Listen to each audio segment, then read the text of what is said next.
unwavering dedication, inspiring guidance, and the profound impact you have made us in shaping the minds and hearts of your students. Okay, thank you so much.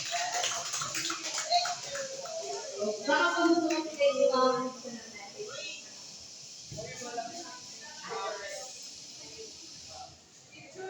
Okay, so thank you so much for the certificate. Bale, ito yung magsisilbing patunay na kung ano man yung effort o kaya servisyong na ibigay ko sa inyo.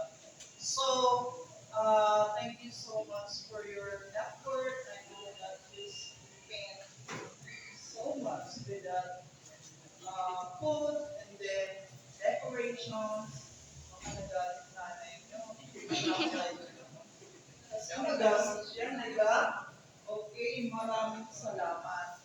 So, para lang mapasaya ang lahat ng mga guru nyo, no? Sa araw ng mga guru.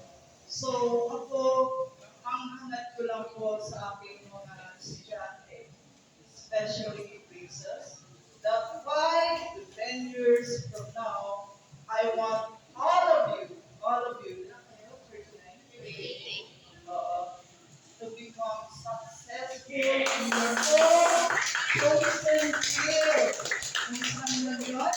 So, 5 to 10 years from now, so sana magkita-kita pa rin tayo. And then, sabihin nyo sa akin, Mom, I am now a successful certified public accountant. Yay! Okay, so, ano yan? Pinagdarasan yan. So, you will be included in my prayers. So, always, especially when you step out of the school, batasan, and then you now become a part of the college institution, and then become a part of the world of work. So, stay safe and healthy dahil hindi kayo magiging makagupay kung hindi maayos ang inyong kalusugan. Alagaan niyo po yan, and hangad ko po ang tagumpay niyo sa dating na panahon. Okay, hep So,